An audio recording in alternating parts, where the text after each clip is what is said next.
ನಮಸ್ಕಾರ. ನೀವು ನೋಡ್ತಾ ಇದ್ದೀರಾ ಟಿವಿ ವಿಕ್ರಮ. ರೀಪೋಸ್ ಅರ್ಪಿಸುವ ವಿಕ್ರಮ ವಿಶೇಷ ಕಾರ್ಯಕ್ರಮಕ್ಕೆ ಸ್ವಾಗತ. ನಾನು ಜೆಸಿಲ್ ಡಿಸೋಜಾ. ಯಾರಾದ್ರೂ ತನ್ನ ಸಮಾಧಿಯನ್ನ ತಾನೇ ತೋಡಿಕೊಳ್ಳೋದನ್ನ ನೋಡಿದ್ದೀರಾ? ಆದ್ರೆ ಇಲ್ಲಿ ಬರೀ ಸಮಾಧಿ ತೋಡ್ಕೊಳ್ಳೋದಷ್ಟೇ ಅಲ್ಲ, ತೋಡಿಕೊಂಡಿರುವ ಗುಂಡಿ ಆಳ ಸರಿಯಾಗಿದ್ಯಾ ಅಲ್ವಾ ಅಂತ ಇನ್ನೂ ಜಾಸ್ತಿ ತೋಡೋಕೆ ಶುರು ಮಾಡ್ಕೊಂಡಿದೆ ಈ ಪಾಕಿಸ್ತಾನ. ನೋಡಿ, ಆಲ್ರೆಡಿ ಭಾರತವನ್ನ ಕೆಣಕಿ ಪಾಕ್ ಗುಂಡಿ ತೋಡ್ಕೊಂಡಾಗಿದೆ. ಭಾರತ ಆಪರೇಷನ್ ಸಿಂಧೂರ್ನಲ್ಲಿ ಪಾಕಿಸ್ತಾನವನ್ನ ಧ್ವಂಸ ಮಾಡಿ ಹಾಕಿದೆ. ಪಾಕಿಸ್ತಾನಕ್ಕೆ ಅರ್ಥ ಮಾಡಿಸುವ ಪ್ರಯತ್ನ ಕೂಡ ಭಾರತ ಮಾಡಿತ್ತು. ಈಗ್ಲಾದ್ರೂ ನೆಟ್ಟಗಾಗಿರ್ಲಿ ಅಂತ. ಇನ್ನು ಬದಲಾಗಿಲ್ಲ ಅಂದ್ರೆ ಯುದ್ಧ ನಡೆಯೋದು ಗ್ಯಾರಂಟಿ ಅಂತ ಕೂಡ ಭಾರತ ಎಚ್ಚರಿಕೆ ಕೊಟ್ಟಿದೆ. ಆದ್ರೂ ಅದು ಬುದ್ಧಿ ಕಲಿಯುವ ದೇಶ ಅಂತೂ ಅಲ್ವೇ ಅಲ್ಲ. ಹಾಗೇನಾದ್ರೂ ಯುದ್ಧ ನಡೆದ್ರೆ ಅದ್ರಿಂದ ಆಸಿಮ್ ಮುನೀರ್ ಸಾಯ್ತಾನ? ಇಲ್ಲ, ಸಾಯೋದು ಅಲ್ಲಿನ ಜನಸಾಮಾನ್ಯರು. ಸೊ ಭಾರತ ಒಂದು ಚಾನ್ಸ್ ಅನ್ನ ಕೊಟ್ಟಿತ್ತು. ಆದ್ರೆ ಪಾಕ್ ಬದಲಾಗೋದು ಒಂದೇ, ನಾಯ್ಬಾಲ ನೆಟ್ಟಗಾಗೋದು ಒಂದೇ. ಈಗ ನೋಡಿ, ಆಸಿಮ್ ಮುನೀರ್ ಕೋಪದಲ್ಲಿ ಅಫ್ಘಾನಿಸ್ತಾನದ ಮೇಲೆ ಏರ್ ಸ್ಟ್ರೈಕ್ ಮಾಡಿದ್ದಾನೆ. ಈ ದಾಳಿಯ ಅರ್ಥ ಏನು? ಭಾರತ ಪಾಕ್ ಬಾರ್ಡರ್ ನಲ್ಲಿ ಅಶಾಂತಿ ಶುರುವಾಗಿದೆಯಾ? ಮತ್ತೊಮ್ಮೆ ಏನಾದ್ರೂ ಯುದ್ಧ ನಡೆಯಲಿದೆಯಾ? ಎಲ್ಲವನ್ನ ಈ ವಿಡಿಯೋದಲ್ಲಿ ನಾವು ನಿಮಗೆ ತಿಳಿಸ್ಕೊಡ್ತೀವಿ. ಈಗಿನ ದೊಡ್ಡ ನ್ಯೂಸ್ ಏನಂದ್ರೆ, ಪಾಕಿಸ್ತಾನ ಪ್ಯಾನಿಕ್ ಮೋಡ್ ನಲ್ಲಿದೆ. ಅಫ್ಘಾನಿಸ್ತಾನದ ವಿದೇಶಾಂಗ ಸಚಿವ ಅಮಿತ್ ಕಾಬ್ ಮುತ್ತಕ್ಕಿ ಭಾರತಕ್ಕೆ ಬಂದಿದ್ದನ್ನ ನೋಡಿ ಪಾಕಿಸ್ತಾನ ಅಂತೂ ಸಿಕ್ಕಾಪಟ್ಟೆ ಉರ್ಕೊಂಡಿದೆ. ಎಲ್ಲಿ ತಾಲಿಬಾನಿಗಳು ಭಾರತದ ಜೊತೆ ಸೇರ್ಕೊಂಡು ಅವರ ಸಹಾಯದಿಂದ ನಮ್ಮ ಮೇಲೆ ಅಟ್ಯಾಕ್ ಮಾಡ್ಬೋದು ಅಂತ ಭಯ ಬಿದ್ದಿದ್ದಾರೆ. ಯಾವಾಗ ಜಯಶಂಕರ್ ಅವರನ್ನ ತಾಲಿಬಾನಿ ವಿದೇಶಾಂಗ ಸಚಿವ ಭೇಟಿ ಮಾಡಿದ್ರು, ಅದೇ ಸಮಯದಲ್ಲಿ ಅಫ್ಘಾನಿಸ್ತಾನ ಕಾಬೂಲ್ ಮೇಲೆ ಪಾಕಿಸ್ತಾನ ಏರ್ ಸ್ಟ್ರೈಕ್ ಮಾಡ್ತು. ಈ ದಾಳಿಯಲ್ಲಿ ಟಿಟಿಪಿಯ ಚೀಫ್ ಅಡ್ಡೆಗಳನ್ನ ಟಾರ್ಗೆಟ್ ಮಾಡಲಾಗಿತ್ತು. ಜಸ್ಟ್ ಪ್ರಯತ್ನ ಮಾಡಿದ್ರು ಅಷ್ಟೇ, ಸಕ್ಸಸ್ ಆಗ್ಬೇಕಲ್ವಾ? ಪಾಕಿಸ್ತಾನ ಟಿಟಿಪಿಯ ನೂರ್ ಅಲಿ ಮಸೂದ್ ನನ್ನ ಟಾರ್ಗೆಟ್ ಮಾಡಿ ಈ ದಾಳಿ ನಡೆಸ್ತಾರೆ.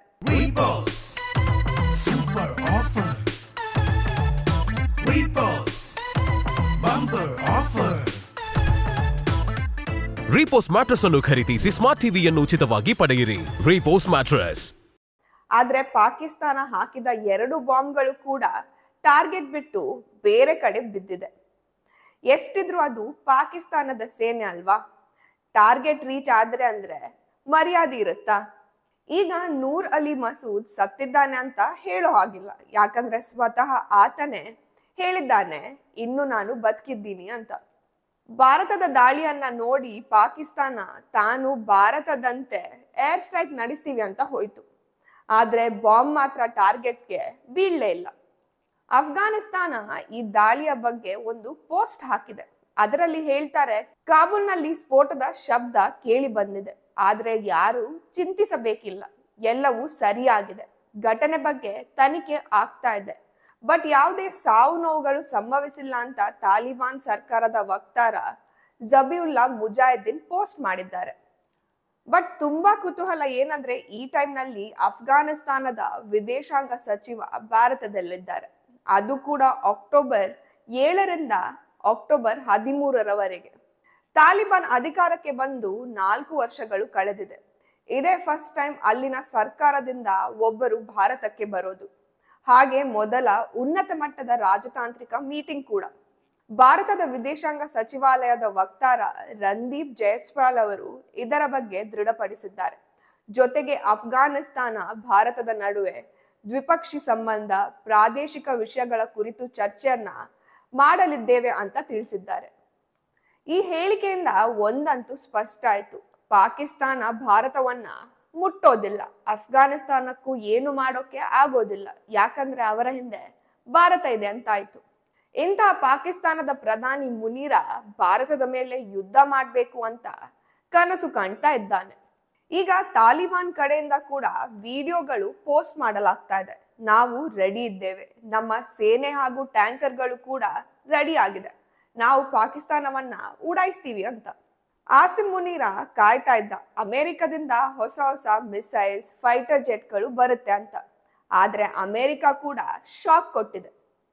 ಈಗ ಪಾಕಿಸ್ತಾನದ ಟ್ಯಾಂಕರ್ಗಳು ಪಿಒಕೆ ಕಡೆ ಬರ್ತಾ ಇದೆ. ಪಿಒಕೆ ನಮ್ಮ ಕೈಯಿಂದ ತಪ್ಪಿ ಹೋಗ್ತಾ ಇದೆ ಅಂತ. ಇದಕ್ಕೆ ಸರಿಯಾಗಿ ಅಮಿತ್ ಶಾ ಅವರು ಮನೋಜ್ ಸಿನ್ಹಾ ಅವರ ಜೊತೆ ಜಮ್ಮು ಕಾಶ್ಮೀರದ ಲಾ ಅಂಡ್ ಆರ್ಡರ್ ಬಗ್ಗೆ ಮೀಟಿಂಗ್ ಕೂಡ ನಡೆಸ್ತಾ ಇದ್ದಾರೆ. ಒಂದು ದಿನದ ಹಿಂದೆ ಅಷ್ಟೇ ಮೋದಿಜಿ ಅವರು ಟ್ರಂಪ್ಗೆ ಒಂದು ಫೋನ್ ಕಾಲ್ ಮಾಡಿದ್ರು. ಆ ಒಂದು ಫೋನ್ ಕಾಲ್ ಪಾಕಿಸ್ತಾನದ ತಲೆ ಕೆಡಿಸಿದೆ.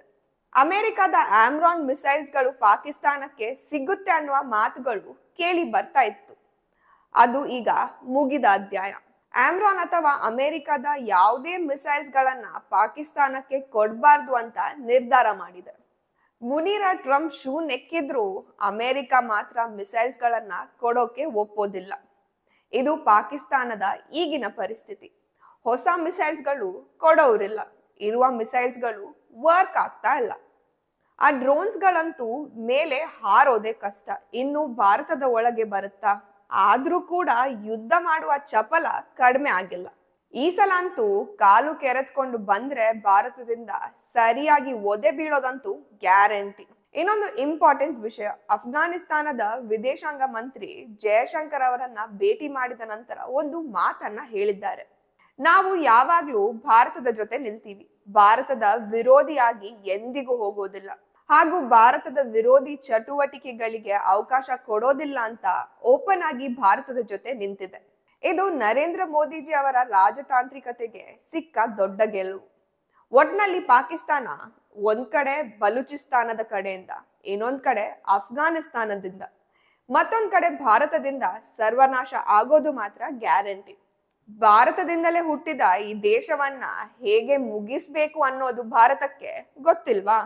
Repos Super Offer